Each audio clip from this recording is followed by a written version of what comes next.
그럼 대출금리도 저렴하게 지금 또 계속 받고 있고. 여러분 보이세요? 이게 계속 입꼬리가 올라간 상태에서 상상만 해도 즐거운 이야기.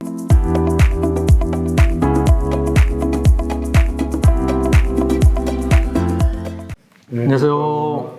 이 전편에서 이제 이어가는 내용이긴 하지만 거기에 들어가게 된 계기에 대해서 좀 궁금해서. 뭐 갭 투자를 하긴 했지만 제가 직접 살기 위해서 매입을 한 거였거든요. 그 당시에 14억 5천 주고 매입을 하면 대출 가능 금액이 60%였어요. 그러니까 KB 리본이라고 아시죠? 거기에 평균 금액이 나오는데 그 금액에서 60%가 대출이 가능했어요. 그걸 기준으로 해주니까. 네, 그렇죠. 14억 5천 주고 매입했으니까 60%면 8억 7천 정도가 대출이 나와요. 그러면 거기다가 내가 11억 5천을 세입자한테 줘야 되니까 11억 5천에서 8억 7천 주면은 한 2억 8천 정도를 제가 더 2년 후에 벌어야 되는 거죠. 그렇게 생각을 하고 열심히 일하면서 돈을 벌었던 거죠. 16년, 17년, 18년까지. 근데 제가 대출을 이렇게 해갖고 8억 7천을 받으려고 하니까 그 당시에 주택담보부 대출 금리가 5%대였어요. 그래서 원리금 균등 상환 방식으로 만약에 했을 시 5% 그때도 좀 센 편이었네? 네, 그쵸. 500만 원 정도가 빠지겠더라고요. 뭐 원금하고 이자로. 뭐 그렇다고 하더라도 애들 뭐 좀 좋은 데서 이제 해야 되니까. 그리고 아파트 가격이 조금씩 오르던 시기에 있다 보니까 8억 7천이 뭐 9억 2천 뭐 이렇게 되는 거예요. 그러니까 내가 한 2억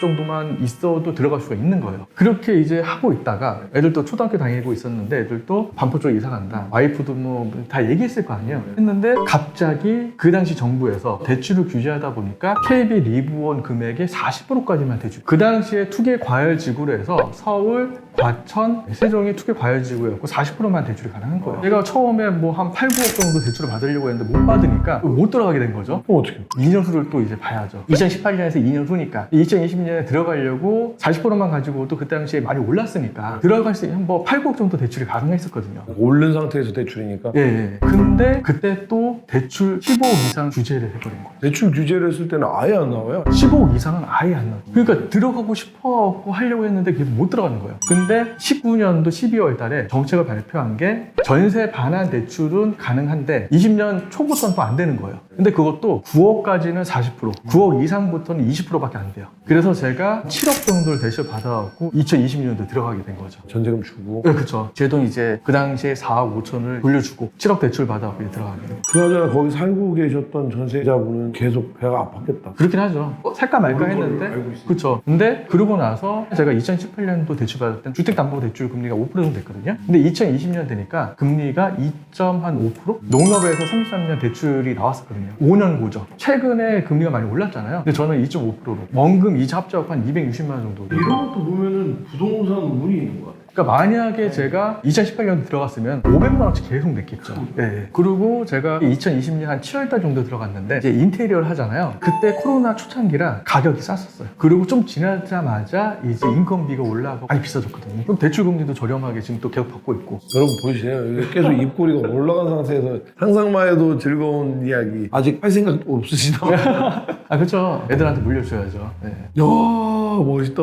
그리고 그 주변에 호재도 있다면서요. 경부고속도로가 지하로? 그건 제가 살 당시에도 이제 한국경제신문의 일면에 경부고속도로 얘기가 오래된 거예요? 뭐 정치권에서 선거할 때마다 나오던 단골 메뉴인데 그럼 지금은 예타가 확정이 된 거예요? 지금은 이제 진짜 돈을 주고 이제 설계를 발주를 했다? 네. 근데 완공이 되려고 하더라도 뭐 10년 이상이 걸리니까 거기가 아마 개발이 되면은 여의도에 5.5배인가 해서 공원이 생기는 거거든요. 그게 이제 한남대교 남단부터 이제 양재 IC까지 다 경부고속도로가 공원이 되는 거죠. 그러니까 경부고속도로 지하화 얘기 나오면 반포자리가 많이 나오거든요. 가장 많은 구간이 물려있다 그러더라고요. 아파트 12개 동 정도가 붙어 있는 거죠. 좀 잘 뽑으셨어요. 배 아프네.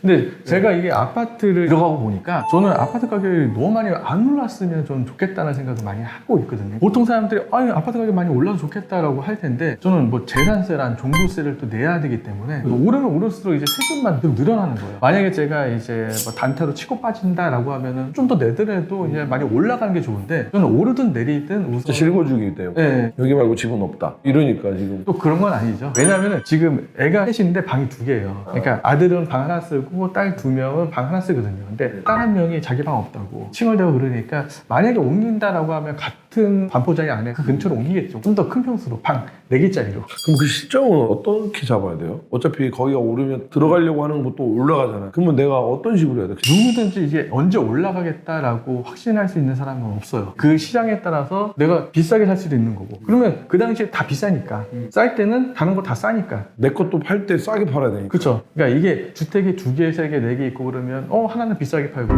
하나는 싸게 살고 뭐 이럴 수도 있는데 하나밖에 없다 보니까 솔직히 쉽진 않죠. 그 시세에 맞춰 사업을 해야죠.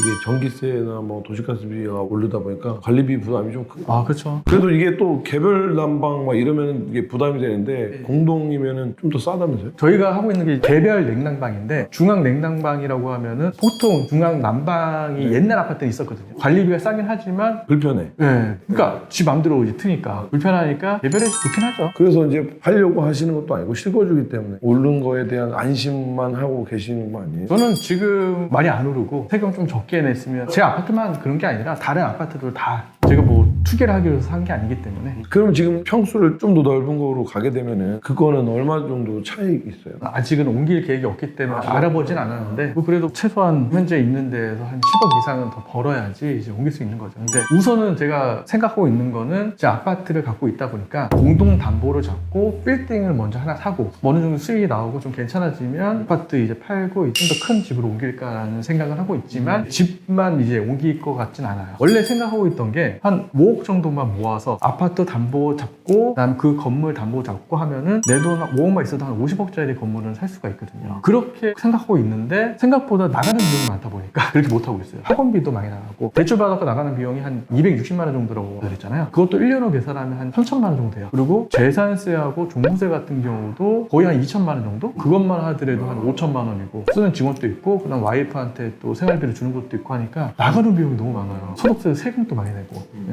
근데 이게 나중에 제가 건물을 사고 난 다음에 옮길 생각을 하고 있어요. 앞으로의 계획은. 그리고 이게 든든한 게 있으니까 매매를 해가지고 이렇게 지금 시세가 올라간 것까지를 말씀을 해주셨는데 그럼 이거를 내가 실거주의 목적이긴 하지만 당장 안 들어가고 적은 돈으로 전세에 끼고 샀잖아요. 투자도 했다라고 봐야 되는 거예요. 뭐 어느 정도는 투자를 했다고 보긴 해야죠. 왜냐면 제가 이 아파트를 산 이유는 이 이하로 내려가지 않겠다라고 생각했던 확신이 있었거든요. 그리고 약간 이게 우리 빌딩셀러리가 만약에 혼자였다면 이렇게 큰 데로 들어가지도 않았고 가족들을 위해서 결정을 한 것도 큰 것 같아요. 근데 이제 싸게 투자를 해서 이렇게 수익을 많이 얻었는데 좀 투기한 거 아니야 라고 생각할 수 있는데 그 부분에 대해서 또 제가 다음 편에 해명하시겠습니까? 예? 다음 편에 뵙겠습니다. 예.